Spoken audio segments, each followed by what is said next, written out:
right now we will bring in our guy, Kevin Clark, who's been so patient. Of course, Omaha Productions, This Is Football. He's the host. He does everything. When you're listening to Phil there, what do you pick up? What was interesting to you? A lot. First of all, Phil Simms is one of the best guests in the history of my He's show. And awesome. he's so funny and so personable. He came on Radio Row at the Miami Super Bowl, so right before COVID, and he just made fun of everything I was doing, everything my producer was doing. It was unbelievable because you'd see Phil and he'd be in the CBS booth and you'd have this certain image of him and as a player, and he's an amazing player and he's a tough guy. And then he just starts ripping on us like, it was like he's a stand-up comedian. He's the man. I love him. One thing he mentioned Brian Schottenheimer being a quarterback. One Yeah. thing that is a good trivia question is that he was Danny Werfel's backup, and Werfel I think got hurt for some reason, and Schottenheimer threw the first touchdown pass of the University of Florida's national championship season, and then never threw another one that season. So there you go. Okay, I had no idea Yeah. that was true, and I love to hear that. Yeah. What did you think of the whole shoddy thing? That was sort of like a big news thing over the weekend. I know that I'm going to give you a chance here to like win some Cowboys fans back because they're not happy with you, Kevin. Oh my God. Okay, so let's so just so Let's the viewer unpack. knows, I was on NFL Live on Friday, and they asked me about the George Pickens deal, and I said I've got great news, which is George Pickens makes the Cowboys better. I've got bad news, which is they're still the third best team in the NFC East. I did not think this was controversial. I did not. If you look at Vegas resoundingly Let's see the odds. has Dallas 2 wins worse than Washington. Washington has one of the best quarterbacks in football. See, there you go. Okay. And not a lot of faith in the Giants there from Vegas, Kay. So I didn't think this was controversial at all. And ESPN puts it up, and I'm getting all of these Cowboys fans calling me a moron, calling me an idiot, calling me a hater, and hey, don't be a fan later. I honestly just thought I was saying a mainstream opinion. Maybe this is just Cowboys fans. It's June 2nd. Maybe they're just angry and just want somebody to be angry at. That's fine. It happens a lot at this time of year where there's not a lot of news and people are all riled up. So we'll go from there. I think Brian Schottenheimer. So I've known Brian since he was the Jets offensive coordinator. I was a really young reporter. I think he's an engaging guy. I think he's a good guy. I think he's the type of guy that players are going to like playing for. I don't know how amazing of a coordinator he is, but I don't know if that's necessarily going to matter. There's a lot of talent in that offense. I didn't expect the developmental quarterback thing to blow up in the way it did, Kay, because I thought it was just coach speak. I thought it was just, hey, we're getting better every single day. I think he was just, growth mindset, all those things coaches and players talk about. I didn't think it was that big of a deal. I'm not going to, again, like any coach giving a press conference in late May is taking their life into their own hands because anything that's said is going to get blown up, right? Because there's just nothing going on. So if I was a coach, I would just from the draft until training camp, not one word from me. I would never talk because one thing could be blown up like that. It's like we had a thing last year where I was doing Get Up in like July, and Malik and a couple of his other shows, and Malik Hooker had ranked how the Cowboys should prioritize their contract extensions. He did Dak and CeeDee and Micah, and it became like a 3-week story because he said it in July, and it's like no offseason interview. I know it would hurt us, but my advice to anybody: don't say anything stupid in May, June, and July, or else it's going to become a national story. Yeah, we don't even think it's stupid. It's obvious. Like, of course, you want to develop every quarterback in that room. You want to do that, but I mean, if it was me holding the microphone and he said that, I'd be like, and here we go, because here comes Cowboy fans who do not think that there should be any developing, who want, a Dak Lombardi on a spike, and that's all they want, and there's nothing else. And looking at those odds, are they the third best team? Yeah. I mean, is George Pickens going to be that big of a complexion changing impact? I mean, there's some questions there. I like Shoddy. Everybody's talking about the energy. But it might just be a case of like the window has passed because the rest of these teams are in prime form. Is Washington going to regress? Doubtful. They also have Debo. So it's interesting. Great point though. Like, don't open your mouths, coaches, except just on the Up and Adam show. Come here and nothing will fly. Yeah, on your show. Nothing will fly on the internet. Nothing will fly on the internet that way. Of course, we will handle always. Your aggregation with care when you come on our show. Do you know where I need care to be handled, Kevin? I need care to be handled in the great city of Cincinnati, where I am I'm struggling. I'm having a tough time here. Trey Hendrickson, that's the saga. That's the thing that, like, there's nothing else, so we keep talking about it. There's that. If you want to talk about that, fine. On the offensive side of the ball, Burrow has Jamar and T coming back, all of that. When you were looking at this team, have they done enough? Actually, no, I have to ask you about Trey. What do you think about Trey? I don't know what we're thinking. Go ahead. Yeah, I mean, it's funny because I'm of two minds on this. It's kind of what I did with the Cowboys. Great news and bad news. But the Bengals surprised me by figuring out the contract on the offensive side of the ball. Okay. The Burrow got done drama free. The T. Higgins is back. That all surprised me. Okay. Jamar Chase, obviously, I think they were always going to be able to bring him back. But the T. Higgins thing surprised me. I think the old Bengals would have let him walk. We saw that with Jesse Bates a couple of years ago. Okay.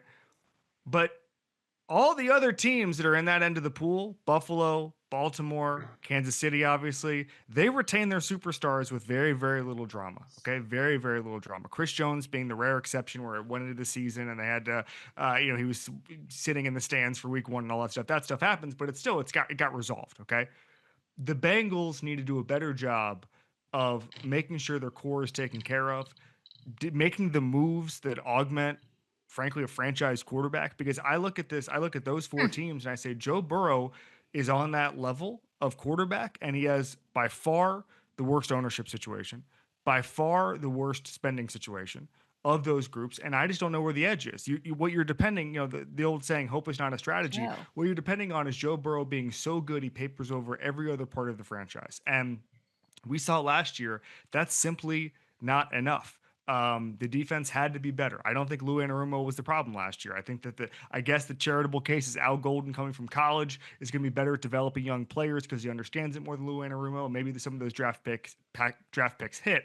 I don't know. I just have a lot of discouragement because I think Joe Burrow is such a special player, but that's not the be all end all. You have to do other stuff. You have to go out and make those big swings. And I just don't see it from the Bengals. And so Trey Hendrickson is a symptom of something larger, which is that franchise does not operate as if they're trying to win a Super Bowl. And I think when you look at the other AFC quarterbacks whose front offices are, it's slightly heartbreaking. It's certainly, if then I'm like, the optimism in me, and like, obviously I like the fan base a lot. It's like, well, if there is a team that could do it with Joe, they made it to a Super Bowl bleakly. Yep. Granted, they had Bates. Granted, they had Jamar. They made it there and lost, but got there. And then they did, like, if they can pull off the Trey thing, Kevin, it's like a Yeah. complete That'd be culture amazing. shift.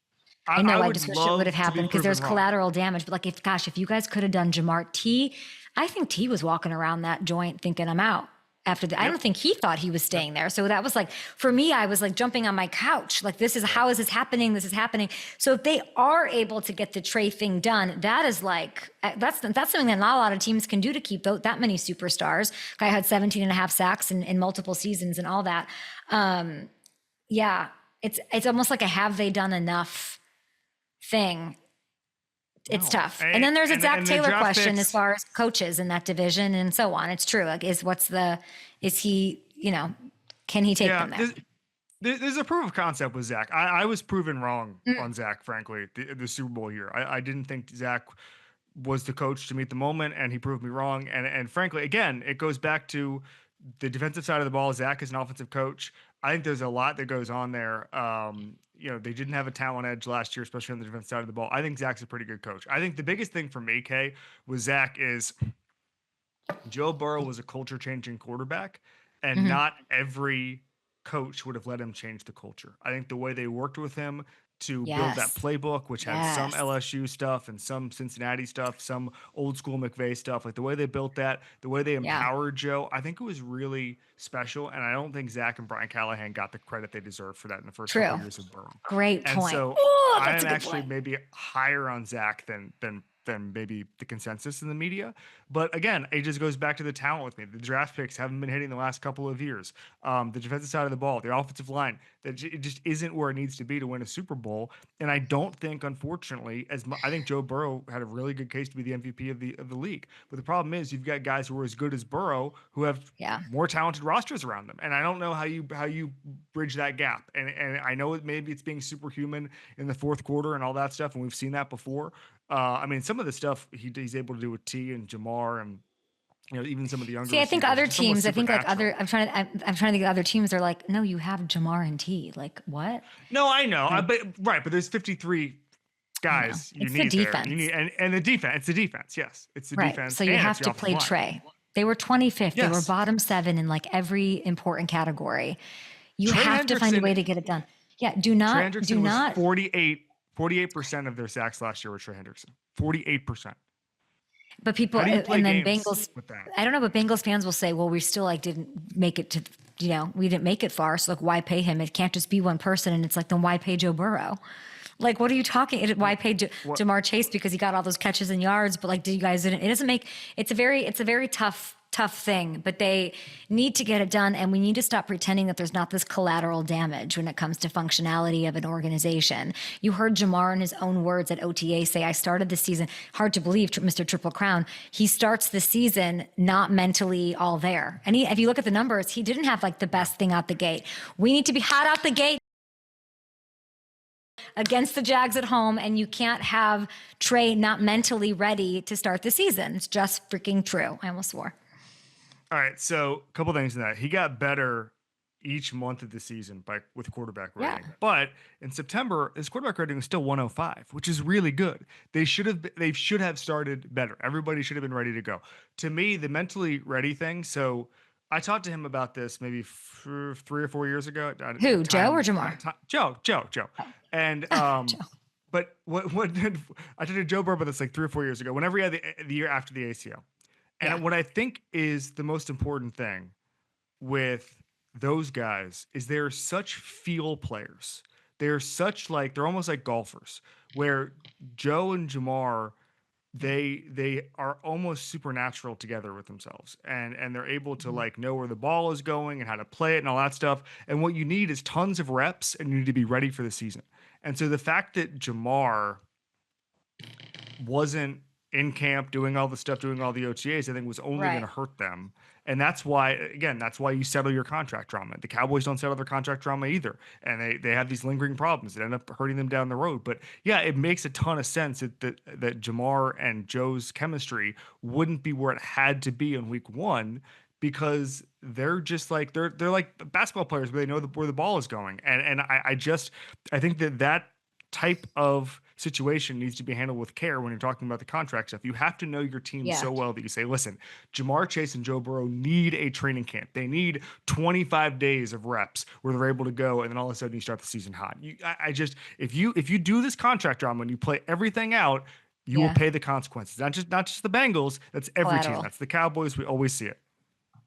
It's well said. And then you look at the Eagles and you're like, oh, look what the the Eagles sign guys the moment they can. No, I have to ask you another question. I know. You're talking about handling things with care. Kevin, we don't have very much time left, but I feel like we have to handle rookies with care. And you saying this line that my producer Tiara told me this morning, that Cam Ward's the closest prospect to Patrick Mahomes since Patrick Mahomes.